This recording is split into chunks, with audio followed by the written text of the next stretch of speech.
do we resolve conflict with other people in our lives? It's such an important topic because we live in a world in which people are not very good at resolving conflict, either face to face or particularly on social media. So I want to give you 5 tips for resolving conflict based on Paul's teaching in Ephesians chapter 4, 25 to 32. But to get into that, let me just reflect with you on one very important principle.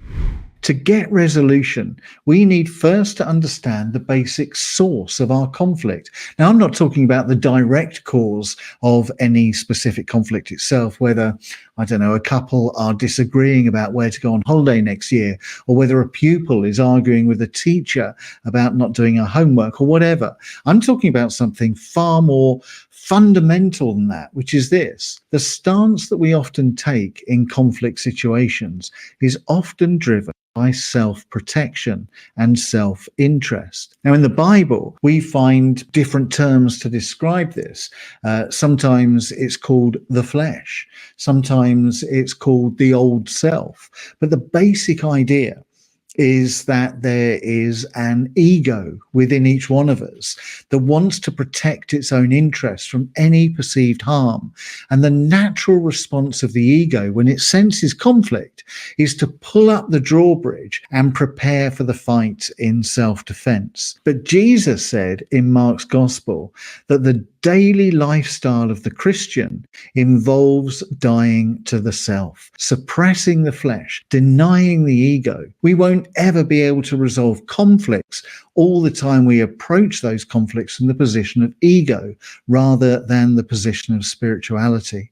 As Paul says in Ephesians 4, the old self, the flesh, the ego, is hallmarked by futile thinking, darkened understanding, ignorance, and a hardening of the hearts. If we want to resolve conflicts in our lives, we need to abandon the ego position and find a new way to approach those problems.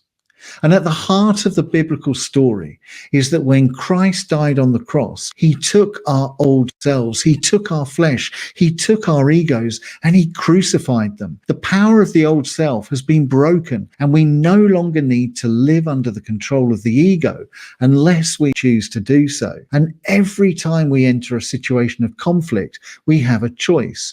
We can either go into that conflict from a position of ego, or we can go into that conflict from the strength of our new being in Christ.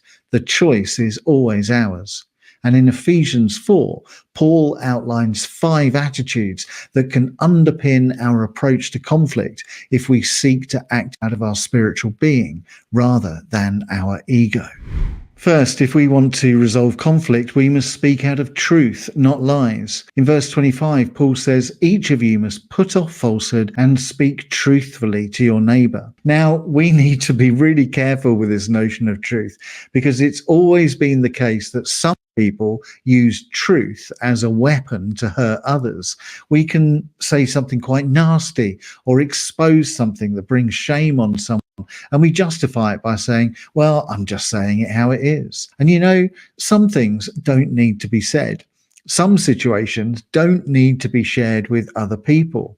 There's a great maxim to live by, which is before you say anything at all, ask yourself 3 questions. Is it true? Is it helpful? Is it kind? And if you can't answer yes to all 3 of those questions, then don't say it. Truth is always important when seeking to resolve conflict, but it must be truth spoken in love, not truth spoken to beat the other person down and gain the upper hand. Second, if we want to resolve conflict, we must express anger properly. The key thing to see here is that anger is not a sin. It's not wrong to be angry. And of course, the Bible reminds us that we worship a God who gets angry. So we mustn't feel guilty if things make us angry. It's an emotion that human beings have because we're made in the image of God. But in verse 26, Paul writes this, do not let your anger lead you into sin. When we are in a situation of conflict, it's okay to feel angry, and we need to be honest with one another when we do feel angry. The crucial issue is, what will we do with our anger? Will our anger lead us to say unkind things? Will our anger lead us to accuse and point the finger at others? Will our anger lead us to stew in hateful and vengeful thoughts? Anger is not sinful, but unless we guard our anger and express it appropriately, it will lead us into sin. There's no point pretending that we're not angry. That's only going to make us boil up inside. But the challenge is to express our anger in a godly, helpful manner that seeks resolution rather than to further exacerbate the conflict. Third, if we want to resolve conflict, we must develop a generous spirit. In verse 28, Paul writes this: "You must have something to share with those in need." The ego is innately selfish, of course, always looking out for what is best for self. But the way of Christ is the exact opposite, seeking what is best for the other. So if we are looking to resolve conflicts, we must let selfishness go and consider the needs and desires of the other person. Not necessarily caving in to every request, but certainly treating that person with respect and compassion.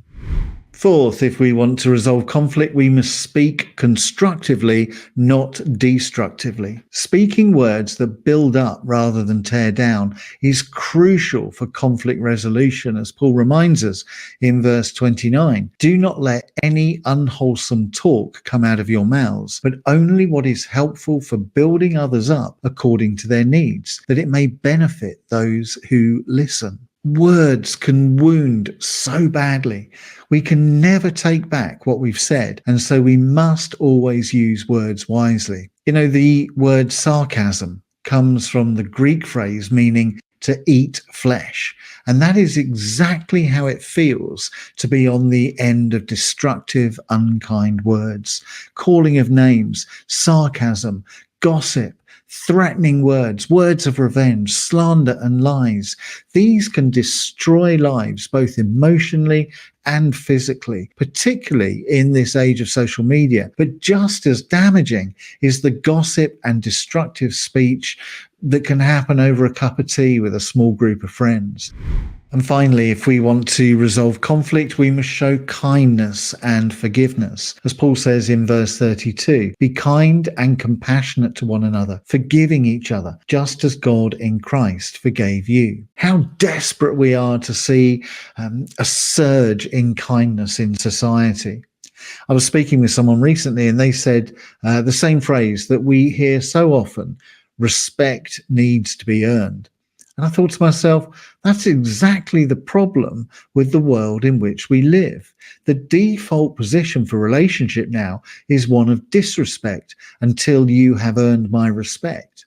Wouldn't it be a more beautiful world if mutual respect were the default position and actually disrespect needed to be earned? How much better to go into a relationship with the attitude of committing to respect the other person unless their behavior eventually led to a change of opinion. Respect does not need to be earned. Respect should be given. Disrespect needs to be earned. And at the heart of that is kindness and compassion to other people.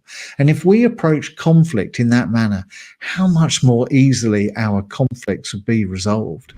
We must speak truth when it's helpful to do so. We must express our anger appropriately. We must develop a generous spirit. We must speak constructive words to one another. We must show kindness and forgiveness. In these ways, we will be reflecting the Spirit of Christ rather than an egotistical state of being.